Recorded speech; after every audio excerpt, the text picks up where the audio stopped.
Bom dia, boa tarde, boa noite. Maru vivendo no mundo. Olha você, Maru vivendo no mundo. Estamos numa saga do sertão, no projeto Somos Todos Pernambuco. Você já viu no canal aí algumas filmagens aqui sobre Serra Talhada. Estamos passando aqui em Serra Talhada novamente e graças a Deus vamos pegar aqui o museu funcionando, o Museu do Cangaço, aqui em Serra Talhada. Alô você, Maru vivendo no mundo. Participe dos canais, se inscreva. Ali na frente tem um hotelzinho aqui, Pousada do Cangaço. E ali tem a Serra Talhada. A Serra Talhada, que deu origem numa cidade de Serra Talhada.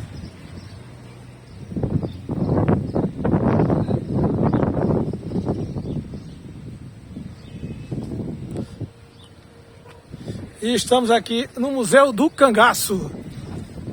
Alô você, Maru vivendo no mundo. Estamos aqui com os companheiros. Ok? Vamos ver ali quanto é que é para entrar. E se pode filmar, né?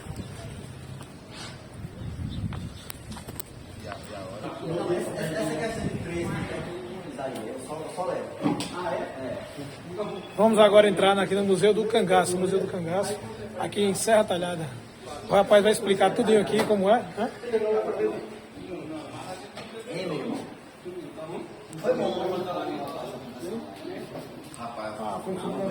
Ok? Beijo no coração.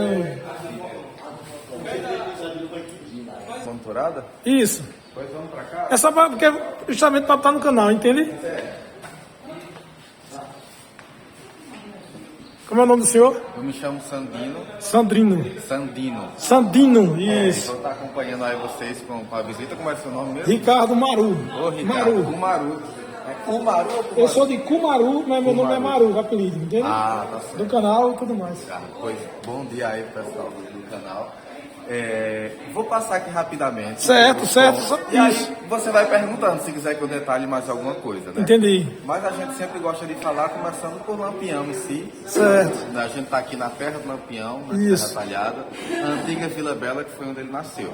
Ok. E aí Lampião nasceu no dia 7 de julho de 1897, já quase pegando aí os anos 1900, né? Certo. Ele nasceu aqui no sítio Passagem das Pedras, isso aqui é na zona rural de Serra Talhada. Certo. Está localizado a 35 quilômetros aqui do centro, mais ou menos.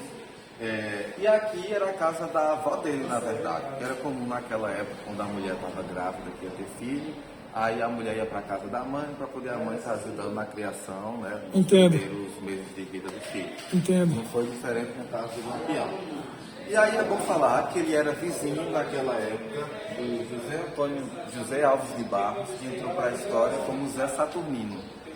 Eles tiveram as duas famílias, né? A família de Lampião e a família de Saturnino eram muito próximas, passaram a infância juntos e como todo menino, né, tinha também as brigas, as picuinhas.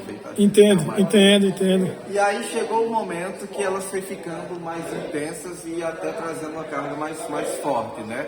Até que chegou o momento que a família de Zé Saturnino chegou a armar uma emboscada para Lampião nessas pedras aqui. O resultado foi uma burra de Antônio levou um tiro, ele levou um tiro de raspão também, mas no outro dia já estava bom todo.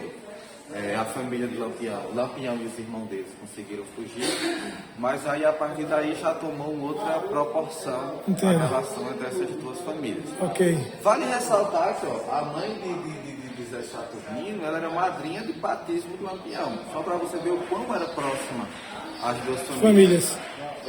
Mas depois desse episódio a relação já ficou mais pesada, vou dizer assim. A família do Lampião tentou entrar com um processo na justiça, mas infelizmente a outra família tinha muito mais poder. Nenhum advogado queria entrar na causa contra a família dos Alves de Barros. Isso, e entendo. o resultado foi que a família de Lampião teve que vender as terras e foram morar na Alagoas, nos estados de Alagoas. Entendo. Ainda assim, continuaram recebendo perseguição e aí a polícia chegou a assassinar o pai de Lampião. Por conta dessa briga anterior. Por conta dessa briga ainda, acharam pouco ele ter vendido as terras e ido para outro local. E o resultado, no caso, a mãe de Lampião, com algumas semanas, morreu de depressão, de tristeza, após a morte do pai, né? E aí o resultado já foram Lampião e seus irmãos entrando no cangaço em 1920. Eu queria te convidar a estar dando uma olhada para esse país. Certo. Vai pensar aqui desse lado. Desse lado. Desse lado. Porque aí a gente pode ver os dois, né? O senhor Pereira e Zé Saturnino. Zé Saturnino foi esse inimigo, como eu lhe falei. Entendo. Entrou na história como o primeiro inimigo do Lampião. E o senhor Pereira, ele era o chefe de cangaceiro, chefe de bando de cangaceiro na época. Porque o cangaço não existiu, não começou com o Lampião, o cangaço já existia. Já existia isso. Então, quando o Lampião entrou, ele entrou para o bando do senhor Pereira. De senhor Pereira. Isso. Entendo. Interessante, eu não sabia disso, tá vendo? E aí, nesse momento aqui, a gente gosta de estar falando um pouco da sociedade encourada, que naquela época se trabalhava muito com couro. Isso. O próprio Lampião, ele sabia curtir couro, cortar, fazer todo tipo de material de couro. E basta a gente olhar para o cangaceiro, que a gente vê que ele tem alpercate de couro, perneira de couro, chapéu de couro, muitas vezes até chegava a usar o gibão. E isso vem da nossa descendência mesmo, árabe, de estar trabalhando aí Com couro.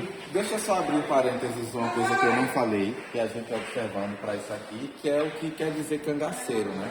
Cangaceiro quer dizer caixeiro viajante. Entendi. E aí, a canga é toda essa carga que se colocava em cima dos animais para poder eles fazer entrega, né? Tinha essa profissão aí de almofada. Entendi. O Lampião tinha essa profissão. Certo. E aí, a partir do pessoal ver aqueles homens que eram os bandoleiros, né, que viviam nômades, pela caatinga, cheio de coisa no corpo, que era nômade, tudo que tinha tem que levar no corpo, lembrava das cangas que se botavam nos burros, e daí veio o nome cangaceiro. Muito bom. Quer Muito dizer, bom. caixeiro viajante. Interessante. Viaja com- Não sabia dessa também. Apesar de ser uma pessoa que, nordestino, arraigado, procuro saber sempre as histórias, né, da minha região, mas essa aí eu não sabia. Então já novidade. tá com bagagem. Já é uma. Tá mais uma. Como é que se diz? Quer não, é um negócio que eu não sabia. Curiosidade. Isso, que eu não sabia. E uma coisa que é interessante também falar, eu acho que, imagina que o Lampião ele tinha essa profissão de estar entregando carga, era tipo o iFood daquela época, Certo. o delivery daquela Isso. época, era a profissão de almocreve. Então, isso permitiu com que Lampião conhecesse toda a região, porque ele fazia Entendo. entrega por aí. Então, Entendo. isso foi crucial para que ele conseguisse ser um estrategista, que ele conseguisse andar e se adaptar na caatinga, até se sobressaindo do que outros cangaceiros, outras pessoas que também eram Isso. daqui da época, né? Entendi. Aí, como eu falei, quando o Lampião entrou no cangaço, o cangaço já existia, ele entrou Certo. no bando do senhor Pereira, mas ao longo do tempo que o cangaço também foi crescendo, foram aparecendo outros cangaceiros, como por exemplo Turisco, Zé Sereno, que foram chefes de cangaceiros também e tinham aí seus bandos. Aqui a gente tem as legendas, eu acho que se você quiser, você pode estar voltando aí e ver com mais calma. Certo. E se tiver Isso. alguma dúvida, pode estar perguntando. Isso. Eu só queria chamar a atenção aqui de que quando foi mais ou menos 1922, senhor Pereira decide se afastar do cangaço, e aí é quando o Lampião, que já mostra suas habilidades aí, assume o comando. a chefia do bando. Certo. Quando o Lampião assume a chefia do bando, ele começa a crescer bastante. Seu bando chegou um momento que ele já tinha mais de 120 cangaceiros. Aí tu imagina, você tem que estar no mato, com 120 cabras, para dar de comer, beber água, munição, arma. A polícia passou para isso. Exatamente, tem que estar fugindo da polícia sem deixar rastro, não estava dando certo. Isso. Então o Lampião decidiu dividir o bando dele, dar algumas pessoas que já tinham mais habilidade para serem os chefes do bando, e aí iam fazendo estratégia, né? Ó, a gente vai para tal lugar, tal data, depois a gente vai se encontrar ali, fulano vai com tal pessoa por tal lugar. Enfim, foi uma forma melhor de estar se organizando e no final das contas deu muito certo. Tanto é que o cangaço veio perdurar aí até 38, mais ou menos. Isso. 40. E ele foi o último bando que foi aniquilado ou não? Outros bandos Em 38, morre Lampião, e Lampião desse tempo era o rei. O auge, do era. cangaço, era o auge. A partir daí, a maioria dos cangaceiros começaram a se entregar. Por conta que sabiam que era. Era o chefe, né? Era uma referência, o pessoal ficou muito desacreditado já. Isso. Inclusive também o contexto histórico já era outro. Outro, isso, entendo, Já tinha entendo. outras tecnologias, de telégrafo, de energia elétrica, enfim. Isso. Mas muitos historiadores consideram o fim do cangaço mesmo em 1940 com a morte de Curisco. Porque Curisco foi o último que ficou aí... Ainda na guerrilha, ainda na guerrilha, luta. né? Mas em 1940 pegaram ele e aí... Tem gente que considera o fim do cangaço quando morre Lampião, outros quando morre Curisco. Já aí já é uma questão de... Assim, politicamente, ele era um cara Você encontra relatos na história, por exemplo, ele era mais um cara voltado à democracia ou voltado ao comunismo ou como é que chama? Do rei, como é que chama? De monarquia. Você tem algum relato na história sobre isso? Por exemplo, se ele era uma pessoa com a cabeça voltada mais à democracia, ou voltada mais para o comunismo, ou voltada mais para a monarquia, por exemplo. Eu acho que para aquela época, esse discurso, para você ver aí o local que ele nasceu, o mundo que ele vivia, eu acho que ele... Na minha opinião, diálogo assim, eu não sei se ele ia chegar... Na minha opinião, eu ainda acho que ele seria mais para um termo de comunismo. Não digo assim, na essência da palavra, dizer que eu acho que tudo devia ser do povo, né? Na minha opinião, entender como é? Sim. Não em relação, assim, do povo, entre aspas, mas do povo como, assim, que todo mundo tem o mesmo direito. Entende? Sim. A minha fala. Vamos entender que o cangaço... Isso, entende como é? Revolta, Eu acho brigando sistema, contra o sistema daquela época, entendeu? Porque você não tinha lei, a gente tinha o coronelismo. Isso, O tipo arraigado. de coronel, ele era comprado. Isso. Então não tinha nada democrático. Isso era porque realmente o poder, ele dava o poder àquelas pessoas que tinham dinheiro, né, para ele tentar organizar aquela sociedade, né, para que em prol dos donos do poder naquela época, né? Que eram interesses próprios. Isso. E aí o cara que estava lá trabalhando para ele não tinha nenhuma lei Isso. que pudesse ajudá-lo, uma justiça. Aí, de certa porque forma... o próprio chefe era quem fazia as leis, era Isso. quem tomavam as decisões. Aí por isso que, de certa forma, eu entendo assim, o cangaço como uma revolta do povo contra o que está estabelecido naquela época, porque em relação à divisa do poder, divisa da questão econômica, né? Porque o sertanejo já por si só castigado naquela época, né? Até hoje ainda é. Imagina naquela época, né? Eu acho, na minha modo de ver, não sei se estou certo ou se estou errado, a questão do cangaço em si é uma forma de crítica da sociedade através de direitos iguais, né?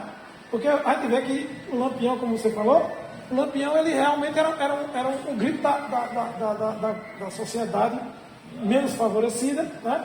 Em prol da questão dos coronelismos, né? Que era como se fosse uma ditadura no sertão, não é verdade? Porque muitas vezes o pessoal estigmatiza e diz que o Lampião era bandido, mas não é por aí, né? É verdade. De acordo com o que você vê, cada situação, né?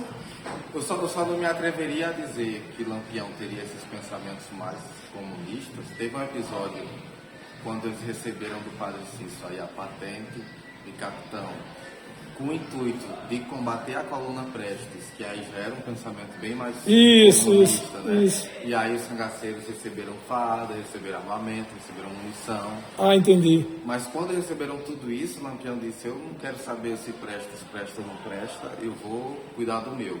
Certo. E talvez até por ele achar que as ideias de Prestes tinham afinidades, se encontravam em alguns pontos. Entendo. Não sei exatamente qual foi o motivo, mas ele disse, eu não vou combater não, vou deixar ele fazer o dele, eu vou fazer o meu. Entendo. Sabe? Entendo. Aí eu tô falando isso já por essa questão, né?